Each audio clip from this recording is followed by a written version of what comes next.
अस्सलामुअलैकुम everyone, this is Faisal Aslam और इस वीडियो में हम बात करेंगे सीएसएस का जो पेपर हुआ है प्रेसी एंड कंपोजिशन का।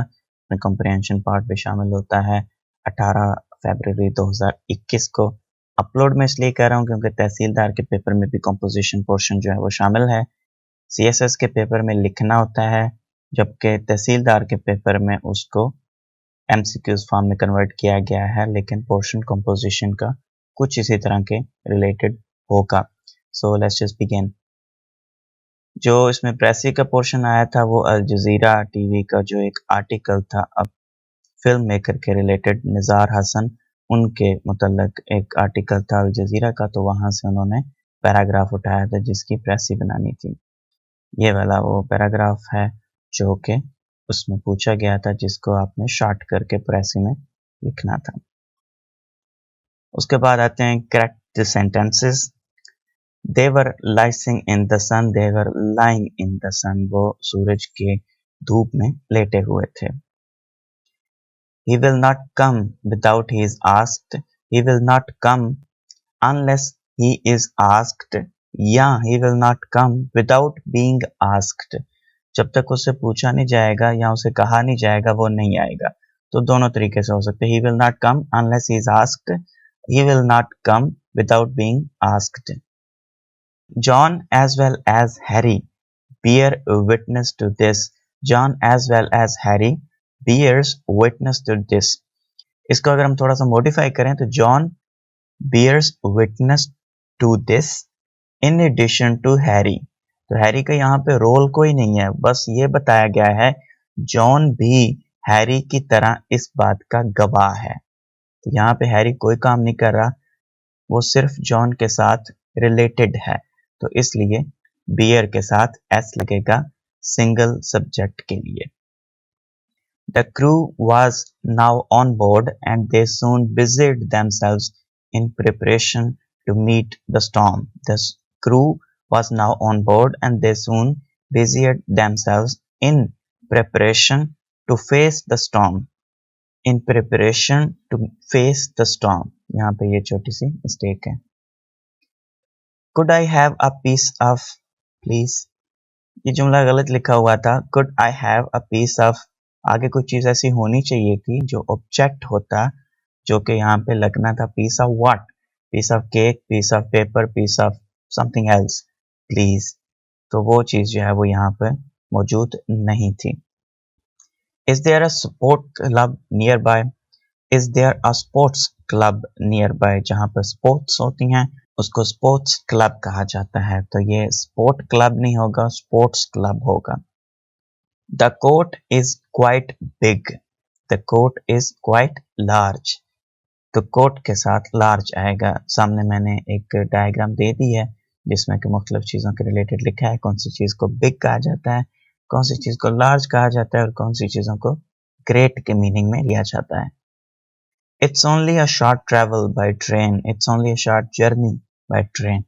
ट्रेन के सफ़र को जर्नी कहेंगे। पंक्चुएशन का ये पैराग्राफ दिया हुआ था, मैंने इसको करेक्ट कर दिया और सामने दोनों जो हैं वो कंपैरिजन में लगा दिए, आप खुद अपने तौर पर देख लीजिएगा। The Navish wolf was able to convince the pig to let him into his home. I looked this word up in the dictionary, but I still don't understand it. Dictionary में किसी लफ्ज को ढूंढने को look up in the dictionary कहा जाता है। I need to learn these words by heart by tomorrow. कल तक मुझे जुबानी याद करने हैं। Learn by heart का मतलब होता है जुबानी याद करना। The morgue is redolent with the odor of deceased individuals. Redolent का मतलब होता है महकना, खुशबू से भर जाना या बदबू से भर जाना। तो जो मुर्दा लोग हैं उनकी खुशबू, उनकी बदबू या उनकी महक से जो मुर्दा खाना है वो महक रहा था। He is cogitating on some means of revenge. Cogitating का मतलब होता है सोचना, प्लान करना, कि वो बदला लेने के कुछ एक तरीके के बारे में सोच रहा है। He was reticent to do anything of the problem. Reticent का मतलब होता है हिचकिचाना, कि वो कुछ करने, इस मसले के बारे में कुछ करते हुए हिचकिचा रहा है। His body is impervious to moisture. Impervious का मतलब कि उसके अंदर वो चीज़ एंटर नहीं हो सकती। मॉइस्चर का मतलब नमी, पानी। Ahmed applied to the bank for a loan. Ahmed ने बैंक में लोन के लिए अप्लाई किया। उसके बाद आते हैं पैरा वर्ड्स। जाइब एंड जाइब दोनों की प्रोनाउंसिएशन सेम है। जे के जाइब का मतलब होता है एग्री करना, और जी वाले जाइब का मतलब होता है टू डिराइड और टीज विद टांटिंग वर्ड्स, किसी को गाली देना, तंग करना या उसके अगेंस्ट को तंज करना। तो आप इसको इस तरह से याद रख सकते हैं कि जे वाला जो जाइब है उससे जो बात है, ये बात है, या जब आप मुत्तफिक होते हैं तब आप ये वर्ड कहते हैं। सोशल मीडिया पे बहुत ज़्यादा आम है ये जुमला बोला जाता है। योर स्टेटमेंट डजंट जाइब विद द फैक्ट्स। और जो जे जी वाला जो जाइब है से आप गाली देना याद रख सकते हैं। जी से गाली एंड जी से जाइब। Epigram and epigraph. एपिग्राम होता है अ कंसाइज क्लेवर सेइंग, कुछ चुटकला, छोटा सा जुमला जो कि बहुत मीनिंग रखता हो, कंसाइज हो, शॉर्ट हो, लेकिन जामे जुमला हो। Win a prize for writing an amusing epigram. Epigraph होता है quotation at the beginning of a literary composition. आपने कोई बुक देखी हो जिसके बिल्कुल स्टार्ट में एक छोटा सा कोटेशन लिखी होती है, और वो उस पूरी किताब की एक तरह से निचोड़ होता है, उसको कहते हैं epigraph. The epigraph to the chapter reads. Chapter के स्टार्ट में जो एपिग्राफ लिखा था वो ये था, one man's freedom is another man's slavery. ये उस पूरे चैप्टर का निचोड़ था। ब्राल का मतलब होता है लड़ाई। बॉल का मतलब होता है चीखना, चिल्लाना, रोना।